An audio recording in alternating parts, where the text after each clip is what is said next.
என்ன மாதிரியான கருத்துக்கள் இப்போ பரவிட்டு இருக்கு நீங்க பாத்து இல்ல என்ன கருத்துக்கள் வெளியே வருகிறார் என்றால் திமுகவும் அண்ணா திமுகவும் ஒரு கூட்டணி அமைத்து முதலமைச்சர் இடத்தை பெற வேண்டும் என்று நோக்குகிற போதுதான் நல்லெண்ணம் உடையவர்கள் அம்மாவுடைய விசுவாசம் உள்ளவர்களாம் இதில் இருப்பது சரியாக இருக்கு என்று முடிவு செய்துதான் சிறந்த ஆட்சி தமிழகத்தில் தரக்கூடிய தமிழக முதலமைச்சர் வெற்றி கழகத்துடைய தலைவர் தளபதி ஒருவரால் தான் முடியும் என்பதை மக்கள் ஏற்றுக்கொண்டிருக்கிறார்கள். ஒவ்வொரு நாளும் அவருடைய திட்டங்கள் அனைத்தும் மக்கள் வியக்கத்தக்க அளவுக்கு இருக்கிறது. ஆகவே அங்கே இருப்பதை காட்டிலும் நல்ல பணியாற்றுவதற்கு சரியான இடமாக அவர் தேர்வு செய்து இங்கே வந்திருக்கிறார். திமுக தலைவராக இருக்கட்டும், அதிமுக பொதுச் செயலாளராக இருக்கட்டும், தொடர்ந்து இந்த குதிரை பேரம் அப்படின்ற விஷயம் இல்ல, குதிரை பேரத்தை விட அவர் செய்திருப்பது என்ன பேரம்? இருவரும் இணைந்து ஒரு ஆட்சியை நடத்தலாம் என்று சிந்திப்பதே தவறா இல்லவா? அந்த செய்தி உங்களிடத்திலே வந்ததா இல்லையா? முதலமைச்சர் யார், துணை முதலமைச்சர் என்று முடிவு செய்யப்பட்டது உங்களுக்கு புரியுமா இல்லையா? இத்தனையும் செய்துவிட்டு எங்களை பற்றி பேசுவதற்கு இது சரியான நேரம் அல்ல, காலம் சரியான அதற்கான பதிலை தரும். சிவி சண்முகம் தரப்பினர் உங்களுக்கு ஆதரவு கொடுத்திருந்தாங்க. ஆனா அதுல இருந்து 3 எம்எல்ஏக்கள் ராஜினாமா செய்து உங்க கட்சியிலே இப்ப இணைஞ்சிட்டாங்க. மத்தவங்களும் வருவதற்கு வாய்ப்பு இருக்கா, இல்ல அவங்க கிட்ட வேற முரண் ஏற்பட்டிருக்கா? யாருக்குமே முரண்பாடுகள் இல்லை. எல்லோரும் தெளிவாக இருக்கிறார்கள். எல்லோரும் தங்களுடைய மனநிலைக்கு ஏற்ப முடிவுகளை மேற்கொள்கிறார். ஆட்சிக்கு வந்து 15 நாட்களிலே பல கொலை சம்பவங்கள் நடந்திருக்கு. பாலியல் அது மாதிரி இல்லை. இதுல இது சாதாரணமா ஒன்னும் நடத்துற வச்சு சொல்ல முடியாது. இதை பொறுத்தவரையிலும் 20 மணி நேரத்திற்குள் ஃபுட்டேஜ் மூலமாக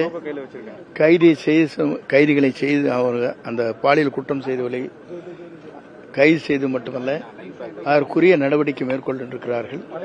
முதலமைச்சர் நேரடியாகவே இதை பற்றி ஆய்வு செய்து கொண்டிருக்கிறார்கள். இதுவரையிலும் எந்த முதலமைச்சரும் இதை பற்றி இதுபோன்ற வேகமாக செயல்பாடுகளை செய்ததில்லை. அவருடைய சிந்தனைகளை இதுபோன்ற நிகழ்ச்சிகள் நடத்தக்கூடாது என்பதற்காகத்தான் தனிப்படையை அமைத்திருக்கிறார். அதற்கான ஒரு காவல்துறையுடைய ஐஜி ஒருவர் நியமிக்கப்பட்டிருக்கிறார் என்று சொன்னால் தமிழக வரலாற்றில் இதுவரையிலும் இல்லை. பொறுப்பேற்கும் பொழுதே வெள்ளை அறிக்கை வெளியிடப்படும். அது ஒன்றுமேல் தான் கொடுக்க முடியும். நீங்க எவ்வளோ 10 டேஸ் 5 டேஸ்ல எப்படி வெள்ளை அறிக்கை கொடுக்க முடியும்? ஃபைனான்ஸ் பொசிஷன்லாம் பார்த்து டீட்டெயிலாக வாங்கி அதுக்கப்புறம் தானே கொடுக்க முடியும். வெள்ளை அறிக்கைங்கிறது வந்து என்ன பெரும் பேப்பரில் எழுதி கொடுக்காது. வீலாட்ட வெள்ளை அறிக்கையை கொடுப்போம்னு சொல்லிட்டு வெள்ளை பேப்பர் இடத்துல காட்ட முடியாது.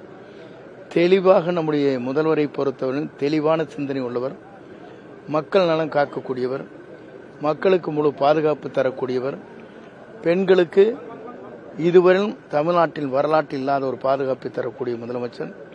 இதுபோன்ற சிறுமிகளுக்கு ஏற்படுகிற இடர்பாடுகள் இனி எந்த காலத்திலும் ஏற்படக்கூடாது என்ற சிந்தனை உள்ள முதலமைச்சர். இது தமிழ்நாட்டின் வரலாற்றில் நீங்கள் பார்க்க போகிறீர்கள். இந்த ஆட்சி எவ்வளவு சிறந்த ஆட்சி, மக்கள் ஆட்சி என்பதை நீங்கள் காணப்போகிறீர்கள். முன்னாள் ஆட்சியோட அந்த ஊழல் நடவடிக்கை நம்ம எப்படி அதெல்லாம் இப்ப கேட்டு வம்பு கொண்டு ரொம்ப விமர்சிக்கிறாங்க. அதெல்லாம் எப்படி பாக்குறீங்க? யார் ஆதரவு? உங்களுக்கு விசிகா, கம்யூனிஸ்ட் அவங்களாம் ஆதரவு தெரிவிச்சிருக்காங்க. அவங்கள வந்து இல்ல நான் இல்ல 2ஆம் கட்ட தலைவர் சொல்லுவது வேறு. கொள்கை ரீதியாக அவர் நிற்கிறார் எங்கோடு இணைந்து, அவ்வளவுதான். கொள்கை பிடிப்போடு தான் அங்கே கூட்டணியில் இருந்தார்கள். ஒரு ஆட்சி கொள்கை ரீதியாக நிற்கின்ற ஆட்சிக்கு பக்கவளமாக இருக்கிறார்.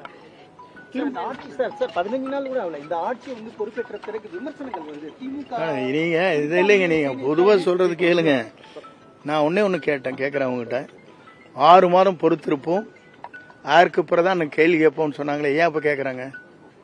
சொன்னது அப்படிதான் சொன்னாங்க. நீங்க எல்லாம் மீடியா தானே போட்டீங்க.